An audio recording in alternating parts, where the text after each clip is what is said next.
Hello student, আজকের ক্লাসে আলোচনা করব বৃত্তের স্পর্শক সংক্রান্ত উপপাদ্যের অঙ্কগুলো নিয়ে। কোষে দেখি 15.2। এখানে যে সমস্ত উপপাদ্য রয়েছে সেই উপপাদ্যগুলো একটু দেখে নাও, অঙ্ক করার সময় এগুলো লাগবে। এখানে 40 নম্বর উপপাদ্য থেকে শুরু হয়েছে। 40 নম্বর উপপাদ্যে বলা হয়েছে যে বৃত্তের যে কোনো বিন্দুতে স্পর্শক ওই বিন্দুগামী ব্যাসার্ধ পরস্পর লম্ব হবে। দেখো, যে কোনো বিন্দু, এ বিন্দুতে স্পর্শক সিডি স্পর্শক ধরে নিলাম, এ বিন্দুগামী ব্যাসার্ধ ও যদি বৃত্তের কেন্দ্র হয়, উপপাদ্যে বলা হয়েছে এও লম্ব সিডি। পরের উপপাদ্য, বৃত্তের বহিস্থ যে কোনো বিন্দু যদি আমরা পি ধরি, তাহলে পি বিন্দু থেকে দুটি স্পর্শক অঙ্কন করা সম্ভব। এই স্পর্শক দুটির দৈর্ঘ্য সমান আর বৃত্তের কেন্দ্রে সমান মাপের কোণ উৎপন্ন করে। অর্থাৎ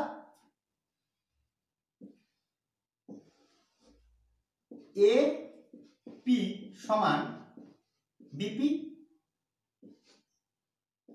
এবং এ ও পি সমান কোণ বিওপি। বহিস্থ বিন্দু থেকে দুটো স্পর্শক অঙ্কন করা সম্ভব, স্পর্শক দুটির দৈর্ঘ্য সমান আর কেন্দ্রে উৎপন্ন কোণের দৈর্ঘ্য সমান। পরের উপপাদ্য, দুটি বৃত্ত পরস্পরকে যদি বহিঃস্পর্শ করে, তাহলে স্পর্শবিন্দু কেন্দ্রদ্বয়ে সংযোজক সরলরেখার মধ্যে অবস্থিত। সি আর ডি যদি কেন্দ্র হয়, সিডির মধ্যে স্পর্শবিন্দু অবস্থিত হবে। এটা হচ্ছে 42 নম্বর। এরপর দেখো কিছু শর্ট কোশ্চেন হয় এখান থেকে। সরল সাধারণ স্পর্শক কি আর তির্যক সাধারণ স্পর্শক কি? স্পর্শক হচ্ছে দুই ধরনের হয়, একটা হচ্ছে সরল সাধারণ স্পর্শক আর একটা হচ্ছে তির্যক সাধারণ স্পর্শক। দুটি বৃত্ত, এই বৃত্তর যে স্পর্শকের একই দিকে বৃত্তগুলি অবস্থিত, সেই স্পর্শককে বলা হয় সরল সাধারণ স্পর্শক। সরল সাধারণ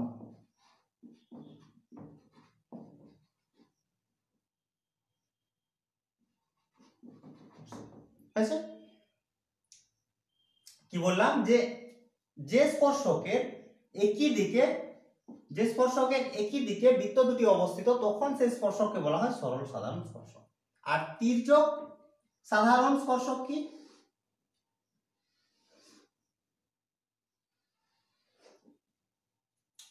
স্পর্শকের বিপরীত দিকে যদি দুটি বৃত্ত অবস্থিত হয়, তখন সেই স্পর্শককে বলা হয় তির্যক সাধারণ স্পর্শক।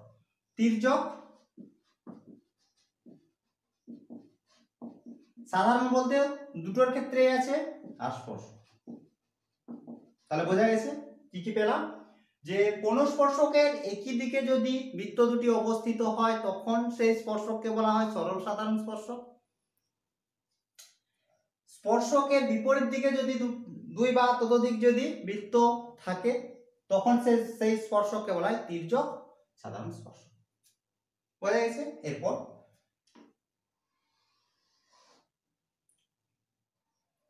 দুটি বৃত্ত পরস্পরকে যদি ছেদ করে, বহিস্থভাবে যদি ছেদ করে, তাহলে তিনটি স্পর্শক পাওয়া যাবে। এগুলো হচ্ছে শর্ট কোশ্চেনের ক্ষেত্রে। কি বললাম, যে কোনো দুটি বৃত্ত যদি পরস্পরকে বহিঃস্পর্শ করে, তাহলে তখন আমরা তিনটি স্পর্শক পাব। কি কি স্পর্শক? এইভাবে থাকবে স্পর্শকগুলো। দুটো তাহলে থাকছে কি সরল সাধারণ স্পর্শক, আর একটি থাকছে তির্যক সাধারণ স্পর্শক। 1 নম্বর। 2 নম্বর, বৃত্ত দুটি পরস্পরকে যদি অন্তস্থভাবে ছেদ করে, বলতে ভেতরে যদি ছেদ করে, তখন আমরা সাধারণ স্পর্শক পাবো একটি। এক্ষেত্রে একটি। আরেকটা হচ্ছে যদি স্পর্শক ছেদ না করে, স্পর্শক বলছে আবার দুটি বৃত্ত পরস্পরকে যদি ছেদ না করে তখন আমরা চারটি স্পর্শক পাবো। দুটি পাবো সরল সাধারণ স্পর্শক আর দুটি পাবো তির্যক। এইভাবে ছেদ করছে না কিন্তু এইভাবে হবে।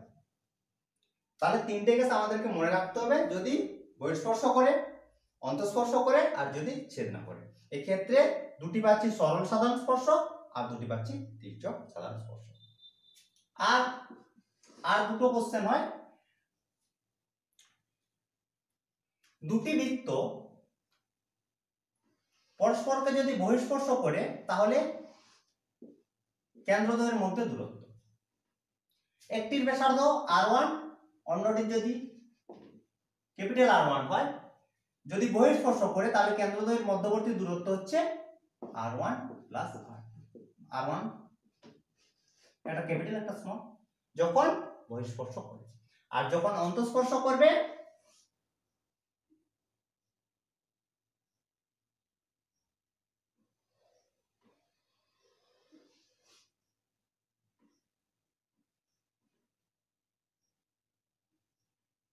ভেতরে ধরি, অন্তঃস্পর্শ যদি করে তখন কি হবে, এটা পুরোটা যদি আমরা ক্যাপিটাল R ধরি আর এটা যদি স্মল r ধরি তাহলে কেন্দ্রদ্বয়ের মধ্যবর্তী দূরত্ব ক্যাপিটাল R মাইনাস স্মল। বুঝেছ? দুটো জিনিস তাহলে বহিঃস্পর্শ যদি করে তাহলে মনে রাখবো কেন্দ্রদ্বয়ের মধ্যবর্তী দূরত্ব হচ্ছে ব্যাসার্ধ দ্বয়ের যোগফল, আর যদি ভেতরে ছেদ করে অন্তঃস্থভাবে ছেদ করে তখন কেন্দ্রদ্বয়ের মধ্যবর্তী দূরত্ব হচ্ছে ব্যাসার্ধ দ্বয়ের বিয়োগফল, বড়টার ব্যাসার্ধ মাইনাস ছোটটার ব্যাসার্ধ।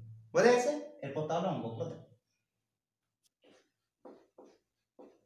11 দাগে এর প্রথম কোশ্চেন, ও কেন্দ্রীয় বৃত্তের বহিস্থ এ বিন্দু থেকে অঙ্কিত স্পর্শক বৃত্তকে বি বিন্দুতে স্পর্শ করে। বৃত্তের কেন্দ্র বলেছে ও, বহিস্থ বিন্দু এ বিন্দু থেকে বৃত্তের উপর স্পর্শক বি বিন্দুতে, বি বিন্দুতে স্পর্শ করেছে। দেয়া আছে ওবি সমান দেয়া আছে 5 সেমি, ওএ সমান দেয়া আছে 13 সেমি। বের করতে হবে এবির দৈর্ঘ্য। এবি হচ্ছে স্পর্শক, স্পর্শকের দৈর্ঘ্য। এক্ষুনি তোমাদের বললাম যে কোনো বিন্দুতে স্পর্শক এবং স্পর্শ বিন্দুগামী ব্যাসার্ধ পরস্পর লম্ব হয়, ওবি লম্ব এবি। অতএব ও বি একটি হচ্ছে সমকোণী ত্রিভুজ, যার ও এ হচ্ছে অতিভুজ, এবি হচ্ছে ভূমি আর ও বি হচ্ছে লম্ব। সমকোণী ত্রিভুজের ক্ষেত্রে আমরা জানি OB square plus AB square সমান হচ্ছে ও স্কয়ার, লম্ব স্কয়ার প্লাস ভূমি স্কয়ার সমান হচ্ছে অতিভুজের স্কয়ার। এবি স্কয়ার সমান হচ্ছে OA square minus OB square সমান ওএ সমান দেওয়া আছে 13 এর স্কয়ার মাইনাস 5 এর স্কয়ার, 13 13 হচ্ছে 169 মাইনাস 25, বিয়োগ করলে পাচ্ছি 144, বা এবি সমান 12। রুট 144 144 এর যদি আমরা রুট করি তাহলে পাচ্ছি 12। অপশন দেখে নাও, এই হচ্ছে অ্যানসার। একের দাগের কোশ্চেন ছিল। পরের কোশ্চেন, দুটি বৃত্ত পরস্পরকে সি বিন্দুতে বহিঃস্পর্শ করে। এবি বৃত্ত দুটির একটি সাধারণ স্পর্শক বৃত্ত দুটিকে এ ও বি বিন্দুতে স্পর্শ করে। প্রথমে বলেছে বৃত্ত দুটি পরস্পরকে বহিঃস্পর্শ করে, আর এবি একটি সাধারণ স্পর্শক যেখানে এ আর বি বিন্দুতে ছেদ করেছে দুটি বৃত্তকে এ আর বি বিন্দুতে। বহিস্থ বিন্দু বলে হচ্ছে স্পর্শ বিন্দু বলেছে সি। কোণ এ সিবি এটার মান কত? এটার মান হবে 90 ডিগ্রি। অপশনটা দেখে নাও, অপশন ডি হচ্ছে অ্যান্সার। এটা তোমাদের প্রয়োগে রয়েছে, পেজ নম্বর বলে দিচ্ছি, পেজ নম্বর 217, প্রয়োগ 16 2 দাগ। এটা তোমাদের প্রয়োগে প্রমাণ করে দেওয়া আছে। যদি প্রমাণ বুঝতে অসুবিধা হয় কমেন্ট করে জানাবে, আমি আলোচনা করে দেবো এই প্রমাণ। পরের কোশ্চেন,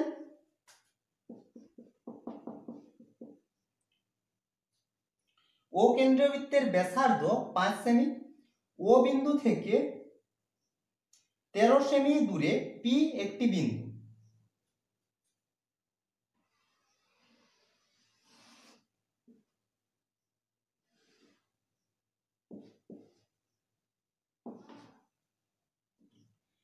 পি বিন্দু থেকে বৃত্তের দুটি স্পর্শকের দৈর্ঘ্য পি কিউ এবং কিউ আর।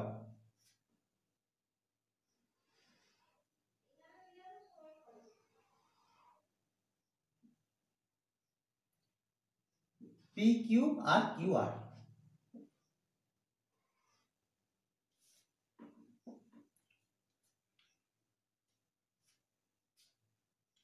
পি বিন্দু থেকে দুটি স্পর্শক P Q R Q R বের করতে বলেছে। পি কিউ ও আর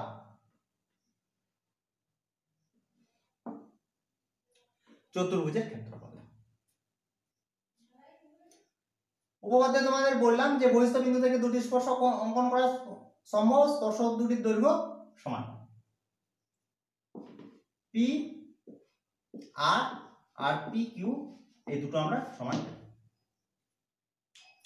এখানে কি কি দেওয়া আছে দেখো, ব্যাসার্ধ দেওয়া আছে, ওপি বলছে, আবার ওপির দৈর্ঘ্য দেওয়া আছে, ওপি সমান হচ্ছে 13, ও কিউ সমান ও আর সমান দেওয়া আছে 5। এখন আমরা জানি এখানে দুটো উপপাদ্য কাজে লাগছে, এই দুটো দৈর্ঘ্য সমান, আর স্পর্শ বিন্দু আর স্পর্শ বিন্দু এই দৈর্ঘ্য পরস্পর লম্ব, ব্যাসার্ধ আর হচ্ছে স্পর্শ পরস্পর লম্ব। এক্ষুনি করলাম, তাহলে এটা হচ্ছে 90 ডিগ্রি পাচ্ছি। এখন 90 ডিগ্রি হলে ওপি হচ্ছে কি, ওপি হচ্ছে অতিভুজ, এটা ভূমি এটা লম্ব। তাহলে আমরা ভূমি বের করতে আমাদের কোনো সমস্যা নেই। ভূমি সমান হবে লম্ব স্কয়ার প্লাস ভূমি স্কয়ার সমান অতিভুজের স্কয়ার। তাহলে O Q square plus O P square সমান হচ্ছে ওপি স্কয়ার, বা এটার দৈর্ঘ্য দিয়েছে দেখো 5, তাহলে 5 এর স্কয়ার প্লাস কিউপি এর স্কয়ার সমান ওপি, ওপি হচ্ছে 13, বা কিউপি স্কয়ার সমান একবার লিখছি 169 মাইনাস 25 সমান 144, এক্ষুনি করলাম, বা কিউপি সমান পাচ্ছি তাহলে 12। এই দৈর্ঘ্য পেয়ে গেলাম 12। ও কিউপি একটি সমকোণী ত্রিভুজ, অতএব ও কিউপি ত্রিভুজের ক্ষেত্রফল আমরা পাবো। সমকোণী ত্রিভুজের ক্ষেত্রে ক্ষেত্রফল সমান হয় হাফ ইন্টু ভূমি ইন্টু উচ্চতা, অতএব ত্রিভুজ ও কিউপি এর ক্ষেত্রফল সমান হাফ ইন্টু ভূমি কিউপি ইন্টু ও হাফ ইন্টু পি কিউ সমান হচ্ছে 12 ইন্টু এটার মান হচ্ছে 5 সমান 30। এই ত্রিভুজের ক্ষেত্রফল পেয়ে গেলাম 30। একই রকম ভাবে এটাও হচ্ছে কত 12, এই দুটো ত্রিভুজ একই ত্রিভুজ, তাহলে এই ত্রিভুজের ক্ষেত্রফল 30, এই ত্রিভুজের ক্ষেত্রফল হচ্ছে 30। দেখো এখন পি কিউ ও আর একটি চতুর্ভুজ, এই চতুর্ভুজটি তৈরি হচ্ছে দুটো ত্রিভুজ নিয়ে। বলতে পারি তাহলে এই চতুর্ভুজের ক্ষেত্রফল সমান এই দুটো ত্রিভুজের যোগফল। অতএব পি কিউ ও আর এর ক্ষেত্রফল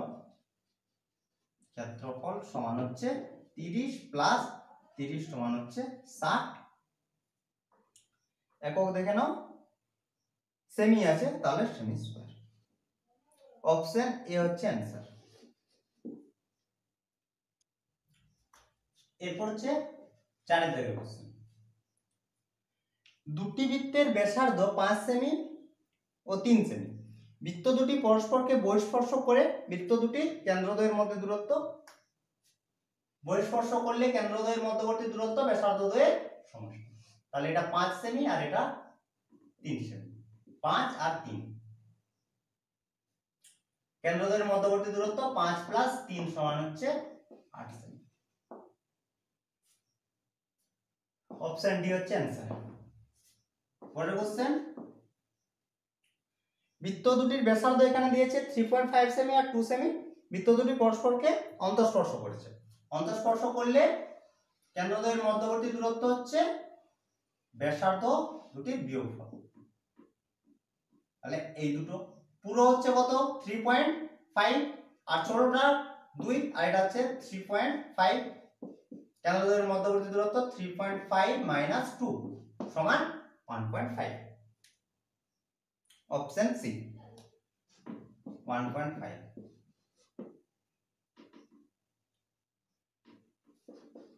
বিয়ের দাগ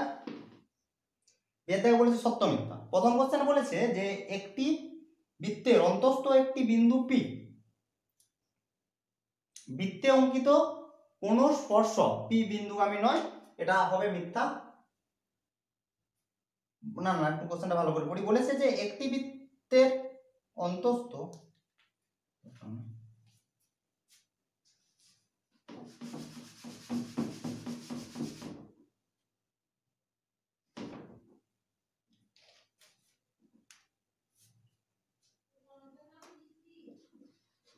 এরপর বিয়ের দাগের প্রথম কোশ্চেন বলেছে একটি বৃত্তের অন্তস্থ একটি বিন্দু পি বৃত্তে অঙ্কিত কোন স্পর্শক পি বিন্দুগামী নয়, এটা হবে সত্য।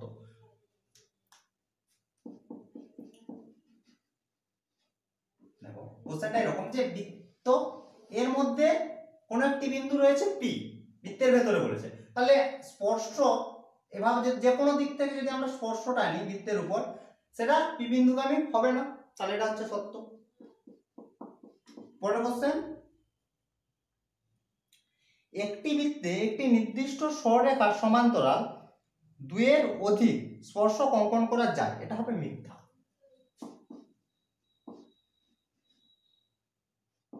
কিভাবে?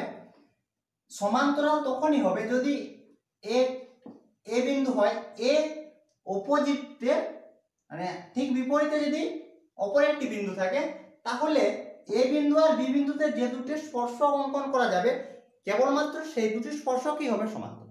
বোঝা গেছে? যে কোনো একটি বিন্দু ঠিক বিপরীতে যে বিন্দুটি রয়েছে সেই দুটো বিন্দুতে যদি আমরা স্পর্শক অঙ্কন করি তাহলে স্পর্শক দুটি সমান্তরাল হবে, আর কোনো ক্ষেত্রে সমান্তরাল হতে পারে না। তাহলে কমপক্ষে আমরা দুটো সরলরেখা পাবো। এখানে বলেছে তার জন্য দেখে নাও যে একটি বৃত্তে নির্দিষ্ট সরলরেখার সমান্তরাল একটি সমান্তরাল 2 এর অধিক স্পর্শক অঙ্কন করা, দুটি সম্ভব, 2 এর অধিক সম্ভব নয়, তাহলে হচ্ছে মিথ্যা। সিদ্ধা একটি সরলরেখা বৃত্তকে দুটি বিন্দুতে ছেদ করলে সরলরেখাটিকে বৃত্তে ড্যাশ বলে, অ্যানসার হবে ছেদক।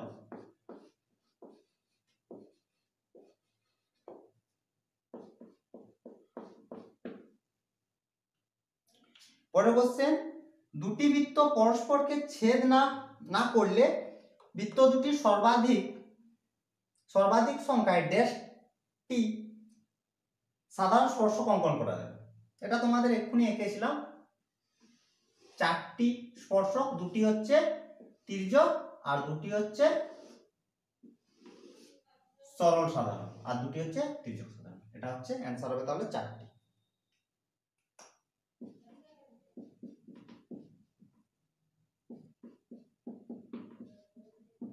পরের কোশ্চেন, দুটি বৃত্ত পরস্পরকে এ বিন্দুতে বহিঃস্পর্শ করে এ বিন্দুতে অঙ্কিত বৃত্ত দুটি সাধারণ স্পর্শক হলে ড্যাশ, দেখো কোশ্চেন বলেছে এরকম যে দুটি বৃত্ত পরস্পরকে বহিঃস্পর্শ করেছে, তাহলে যে বিন্দুতে ছেদ করেছে সেটি বলেছে ড্যাশ সাধারণ স্পর্শক, এই বিন্দুতে স্পর্শ করেছে, তাহলে এটি হচ্ছে একটি এটি একটি হচ্ছে সাধারণ স্পর্শক, এটি বলেছে ড্যাশ সাধারণ স্পর্শক। তোমাদেরকে যখন স্পর্শকের কথা বলছিলাম তখন বললাম যে দুই ধরনের স্পর্শক হয়, এটা হচ্ছে তির্যক সরল সাধারণ স্পর্শক আর একটা হচ্ছে সরল সাধারণ স্পর্শক। তির্যক সরল সাধারণ স্পর্শকের ক্ষেত্রে বললাম কি স্পর্শকের বিপরীত দিকে দুটো বৃত্ত অবস্থিত, এই ক্ষেত্রে দেখো তির্যকে হচ্ছে স্পর্শকের বিপরীত দিকে দুটো বৃত্ত রয়েছে, তাহলে এটার অ্যান্সার হবে তির্যক। দেখো এই স্পর্শক হচ্ছে কি সরল সাধারণ স্পর্শক, কারণ এই স্পর্শকে একই দিকে দুটো বৃত্ত অবস্থিত হয়েছে, তাহলে এটার অ্যান্সার পেলাম তির্যক।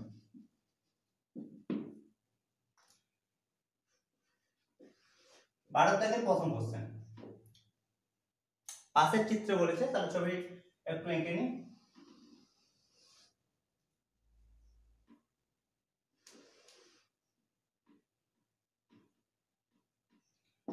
বি ও এ টি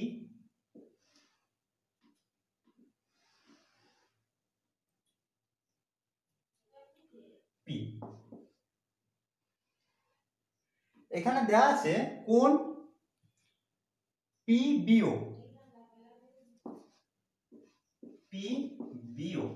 সমান 30 ডিগ্রি,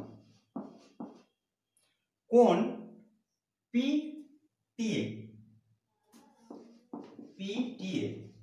এর মান, এই কোণের মান দেওয়া আছে, এই কোণের মান বের করতে হবে। এখন আমরা যদি বিওপি ত্রিভুজ ধরি, তাহলে দেখো যে এই ত্রিভুজে ওবি সমান হচ্ছে ওপি, কারণ হচ্ছে দুটোই ব্যাসার্ধ সমান, অতএব আমরা বলতে পারি বি কোণ আর পি কোণ সমান। বি কোণ সমান দেওয়া আছে 30 ডিগ্রি, অতএব পি কোণ সমান ও পি বি সমান হচ্ছে 30 ডিগ্রি। এই ত্রিভুজের ক্ষেত্রে বি ও পি ত্রিভুজের ক্ষেত্রে আমরা দুটো কোণ পেয়ে গেলাম, অতএব এই কোণ সমান পেয়ে যাব, বা বলতে পারি যে পি ও টি এই কোণ হচ্ছে কি এই দুটো কোণের সমষ্টি। তাহলে একবার লিখে দিই যে কোণ পি ও এ সমান হচ্ছে 30 ডিগ্রি প্লাস 30 ডিগ্রি সমান হচ্ছে 60 ডিগ্রি, এই কোণের মান আমরা পেয়ে গেলাম। পি হচ্ছে কি স্পর্শবিন্দু, ওপি হচ্ছে কি ব্যাসার্ধ, অতএব এটা হচ্ছে 90 ডিগ্রি। উপপাদ্যে আমরা পড়েছি যে পিটি উপর লম্ব হচ্ছে ওপি, 90 ডিগ্রি পেয়ে গেলাম, এটা পেয়ে গেলাম 60 ডিগ্রি। পি কোণ বের করতে কোনো সমস্যা নয়, ও পি ও টি ত্রিভুজ থেকে দুটো কোণের মান পেয়ে গেছি, ও টিপি সমান হচ্ছে কি 180 ডিগ্রি মাইনাস 90 ডিগ্রি প্লাস 60 সমান 180 মাইনাস 150 সমান হচ্ছে 30 ডিগ্রি। টি কোণ এখানে বলেছে এ টিপি বা বলেছে পি পিটিএ, এই কি টি কোণ পিটিএ সমান 30 ডিগ্রি হচ্ছে অ্যানসার।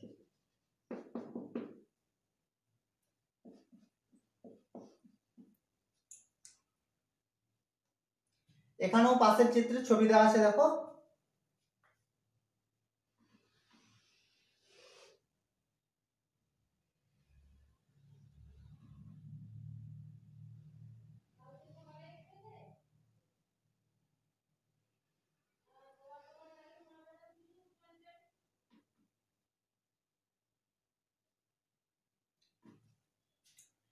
এ বি সি কেন্দ্র ও স্পর্শবিন্দু পি কিউ আর,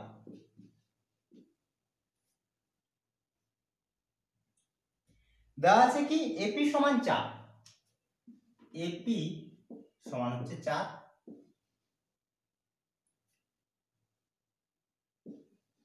বিপি সমান হচ্ছে 6, এসি সমান 12 সেমি হলে বিসি মান বের করতে হবে। এখানে আমাদের লাগবে যে বাইরে বহিস্থ কোনো বিন্দু থেকে স্পর্শকের উপর যে দুটি স্পর্শক অঙ্কন করা যায় সে দুটির দৈর্ঘ্য সমান, এই উপপাদ্য আমাদের কাজে লাগবে। এ হচ্ছে বাইরের বিন্দু, দুটি স্পর্শক এপি আর হচ্ছে এআর, এই দুটোর দৈর্ঘ্য সমান। এখানে বাইরের বিন্দু বি, দুটি স্পর্শক বিপি আর বিকিউ, এই দুটো সমান। বাইরের বিন্দু সি, এই দুটো সমান।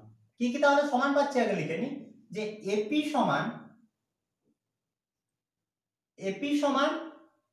এআর,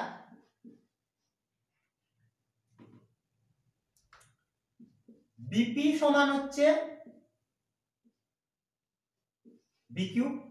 লেখার সময় কি লিখবে, বহিস্থ বিন্দু পি ও কেন্দ্রীয় বৃত্তের বহিস্থ বিন্দু পি, অতএব এপি সমান একিউ। সাইডে লিখে দিবে যে দুটোই স্পর্শক, বি হচ্ছে বহিস্থ বিন্দু, অতএব বিপি সমান বিকিউ। বহিস্থ বিন্দু সি, অতএব স্পর্শক সি আর সমান হচ্ছে সি, সি আর সমান হচ্ছে সি কিউ। এখন দেখো এপি সমান দেওয়া আছে, দেখো এপি সমান 4, তাহলে এ আর সমান পাচ্ছি কত 4। বিপি সমান দেওয়া আছে 6, তাহলে বিকিউ সমান পাচ্ছি 6, তাহলে এটা 6, এটা 6, এটা 4, এটা 4। এসি সমান দেওয়া আছে 12 সেমি, এসি পুরোটার দৈর্ঘ্য দেওয়া আছে 12 সেমি, এআর সমান পেয়েছি 4 সেমি, অতএব সিআর সমান হচ্ছে 12 মাইনাস 4 সমান হচ্ছে 8 সেমি। সিআর আর সি কিউ সমান হচ্ছে এটা সমান পাচ্ছি কি 8 সেমি, এটা পেলাম 8 সেমি। বের করতে হবে বিসি, বিসি তাহলে 6 সেমি প্লাস 8 সেমি, বিসি সমান হচ্ছে 6 প্লাস 8 সমান হচ্ছে 14 সেমি। এটা হচ্ছে বুঝে গেছে।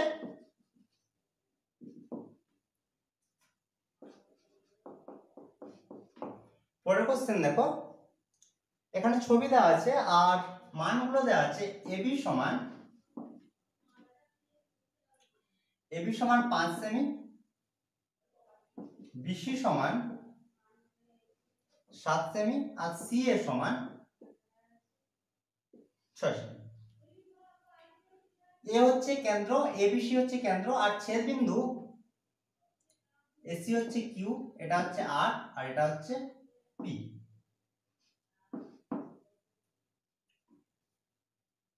বের করতে হবে এ কেন্দ্র বিশিষ্ট বৃত্তের ব্যাসার্ধ, এ কেন্দ্র বিশিষ্ট বৃত্তের ব্যাসার্ধ, এটা মানবে।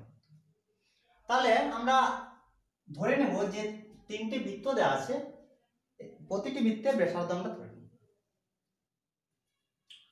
এ কেন্দ্র বিশিষ্ট বৃত্তের ব্যাসার্ধ r1, বি হচ্ছে r2, সি সমান হচ্ছে r3। তোমরা লিখে নাও যে এ কেন্দ্র বিশিষ্ট বৃত্তের ব্যাসার্ধ r1 সেমি, বি হচ্ছে r2 আর সি হচ্ছে r3। এখন দেখো এটা তাহলে পাচ্ছি কি r1, এটা হচ্ছে r1, বি এর ক্ষেত্রে r2, এটা হচ্ছে r2, সি এর ক্ষেত্রে r3 আর এটা হচ্ছে r3। হয়ে গেল। মানগুলো দেওয়া আছে দেখো, এবি সমান এ আর বি সমান হচ্ছে 5 সেমি, তাহলে আমরা বলতে পারি কি r1 প্লাস r2 সমান হচ্ছে 5 সেমি। বহিঃস্পর্শ করেছে, বহিঃস্পর্শ হলে কেন্দ্রের মধ্যবর্তী দূরত্ব হচ্ছে ব্যাসার্ধ দুটির সমষ্টি। এবি তাহলে 5 সেমি, লিখতে পারি তাহলে কি যে r1 প্লাস r2 সমান হচ্ছে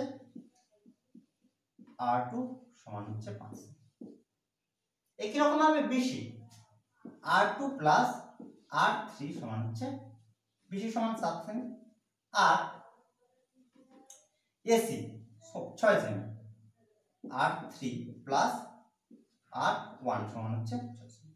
এই তিনটে যোগ করে দিচ্ছি, যোগ করলে পাবো দেখো এখানে একটা r1 আছে, এখানে একটা r1 আছে, এখানে r2 r2 r3 r3, যদি যোগ করি তাহলে পাবো 2 into r1 plus r2 plus r3 সমান 7 5 12 আর 6 হচ্ছে 18। বা R1 plus R2 plus R3 সমান হচ্ছে 9। কি 2 দিয়ে ভাগ করা হচ্ছে 18 কে, তাহলে পাচ্ছি 9। আমাদের দরকার হচ্ছে R1। এখানে R2 প্লাস R3 সমান হচ্ছে 7, আর তিনটের সমষ্টি পেয়েছি 9।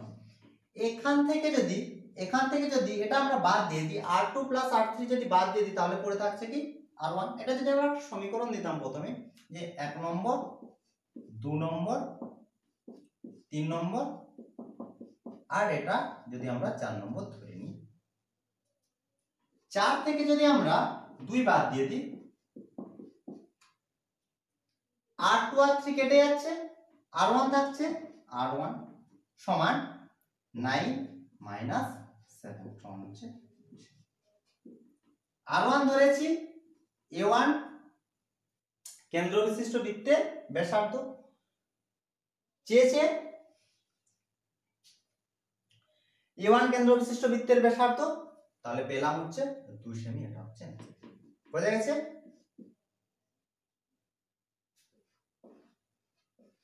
পরের প্রশ্ন, এখানেও পাশের চিত্রে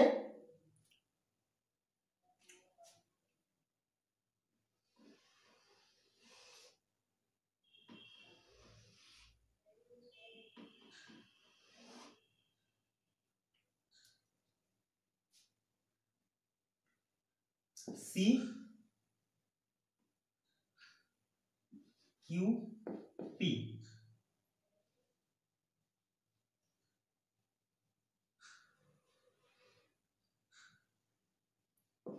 এ বি, এটা হচ্ছে আনবিন্দু। এখানে ভালো করে লক্ষ্য করো, তিনটে মোট স্পর্শক, সিপি এবি সিকিউ। বহিস্থ বিন্দু সি, সি বিন্দু থেকে দুটি স্পর্শক পেয়েছি, সিপি আর সিকিউ, দুটো সমান, সিপি ইজ ইকুয়াল টু হচ্ছে সিকিউ, এই দুটো হচ্ছে সমান। আর দেখো বি বিন্দুর কথা যদি আমরা বলি, বি বিন্দু থেকেও আমরা দুটো স্পর্শক পাচ্ছি, এ বিন্দু থেকেও আমরা দুটো স্পর্শক পাচ্ছি। বি বিন্দু থেকে দুটো স্পর্শক, এটা আর, একটা হচ্ছে বি আর, একটা হচ্ছে বি কিউ। আর এ বিন্দু থেকে দুটো স্পর্শক, এ আর, আর একটা হচ্ছে এ। এখন কোশ্চেন দেখো কি বলেছে, যে বি আর এর দৈর্ঘ্য, এটার দৈর্ঘ্য বের করতে হবে। কি কি দেওয়া আছে, কি সিপি সমান দিয়েছে 11 সেমি, সিপি সমান 11 সেমি, তাহলে সিকিউ হচ্ছে 11 সেমি। আর দিয়েছে বিসি সমান, বিসি এটার দৈর্ঘ্য দিয়েছে বিসি সমান 7 সেমি। অতএব বিকিউ সমান আমরা পাবো, বিকিউ সমান 11 মাইনাস 7 সমান হচ্ছে 4 সেমি।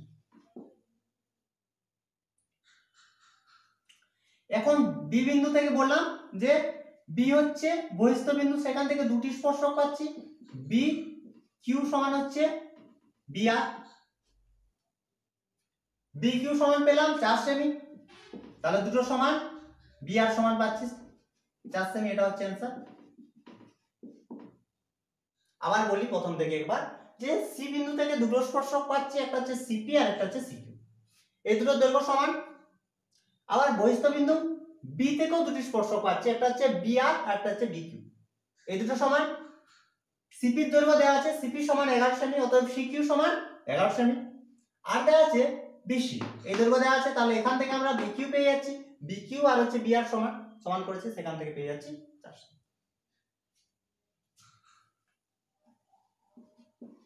পরের কোশ্চেন,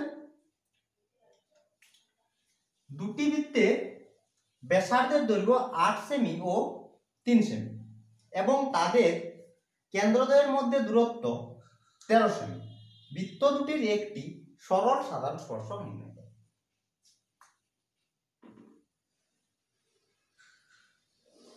এই কোশ্চেনটা তোমরা একটু ভালো করে দেখো, এটা একটু বুঝতে হবে ভালো করে। দুটো হয়, একটা হচ্ছে সরল আর একটা তির্যক, এইভাবে হলো তির্যক সাধারণ স্পর্শক পেতাম, আর চেয়েছে আমাদের সরল সাধারণ স্পর্শক বলতে এই স্পর্শক।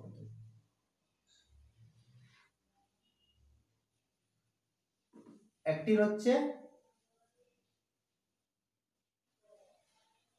8 সেমি ব্যাসার্ধ আর একটা হচ্ছে 3 সেমি, আর কেন্দ্রদ্বয়ের মধ্যে দূরত্ব 13 সেমি। কোশ্চেনটা ভালো করে দেখে নিয়েছো। এরপর দেখো বের করতে কি বলেছে আর কি কি শর্ত আমরা পেয়েছি উপপাদ্য। এ বি দুটো কেন্দ্র ধরলাম, আর পি কিউ সরল সাধারণ স্পর্শক। এই পি কিউর মানটা বের করতে বলেছে। উপপাদ্য থেকে তোমাদের বললাম এই কোণ আর এই কোণ 90 ডিগ্রি। তার কারণ স্পর্শকের উপর এবি হচ্ছে লম্ব, স্পর্শ বিন্দুগামী ব্যাসার্ধ, আর স্পর্শক পরস্পর লম্ব। এখন আমরা কি করব, বি বিন্দু থেকে এপির উপর একটি লম্ব আমরা অঙ্কন করব।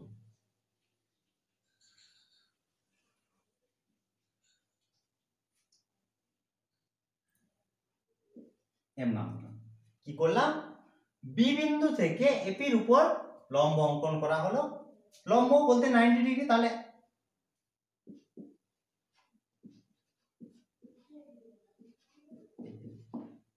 এখন দেখো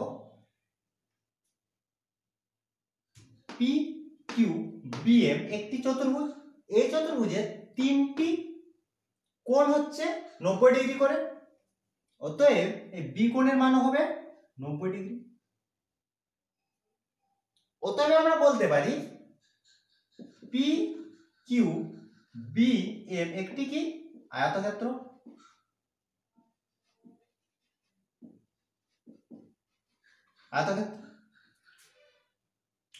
আয়তক্ষেত্র অতএব বিপরীত বাহুগুলোর দৈর্ঘ্য সমান, অর্থাৎ পি কিউ সমান এমবি আর পিএম সমান হয়ে গেছে। তাহলে এই দুটো দৈর্ঘ্য সমান, অর্থাৎ এই দৈর্ঘ্য যদি আমরা পেয়ে যাই, এই দৈর্ঘ্যর মানও আমরা পেয়ে যাচ্ছি। এটাই হচ্ছে স্পর্শক, স্পর্শকের দৈর্ঘ্য আমাদের বের করতে হবে। এখন এটা 90 ডিগ্রি, যেহেতু সরলরেখা তাহলে এটা হচ্ছে 90 ডিগ্রি। এ এম বি একটি হচ্ছে কি, এ এম বি একটি সমকোণী ত্রিভুজ, যার এম কোণ হচ্ছে, কোণ এম হচ্ছে 90 ডিগ্রি। 90 ডিগ্রির বিপরীত বাহু হচ্ছে কি অতিভুজ, এ বি সমান হচ্ছে কি অতিভুজ। পুরো এ এপি, এপি সমান কত 8 সেমি, এটা হচ্ছে কত 3 সেমি, এটা 3 সেমি। যেহেতু একটি আয়তক্ষেত্র এই দুটো দৈর্ঘ্য আমরা সমান পেয়েছি, তাহলে এটা হচ্ছে 3 সেমি। পুরো এপি সমান 8 সেমি, তাহলে উপর দিকটা পেয়ে গেলাম 3 সেমি, তাহলে এএম সমান হচ্ছে কত 5 সেমি হয়েছে। এএমপি সমকোণী ত্রিভুজের ক্ষেত্রে পেয়ে গেলাম কি, লম্ব পেয়ে গেলাম, অতিভুজ পেয়ে গেলাম, ভূমি বের করতে কোনো সমস্যা নেই। এএমপি সমকোণী ত্রিভুজ থেকে পাই এএম এ স্কয়ার প্লাস ভূমি এর স্কয়ার সমান হচ্ছে অতিভুজের স্কয়ার, বলতে বা এএম 5, তাহলে বিএম এর স্কয়ার সমান হচ্ছে কত, একবার লিখছি 13 স্কয়ার মাইনাস 5 এর স্কয়ার, 69 মাইনাস 25 হচ্ছে 144, বা বিএম সমান বিএম সমান 12, অতএব পি কিউ সমান হচ্ছে 12, পি কিউ সমান হচ্ছে 12। সরল সাধারণ স্পর্শক পি কিউ, সরল সাধারণ স্পর্শকের দৈর্ঘ্য পেলাম 12 সেমি, এটা হচ্ছে অ্যানসার। তো এই ছিল আজকের ক্লাস। আশা করি আজকের ক্লাসের অঙ্কগুলো তোমরা বুঝতে পেরেছো। যদি কোনো সমস্যা থাকে অবশ্যই কমেন্ট করে জানাবে বা হোয়াটসঅ্যাপ করবে। তো আজ এই পর্যন্তই, তোমার সবাই ভালো থেকো, বাই বাই।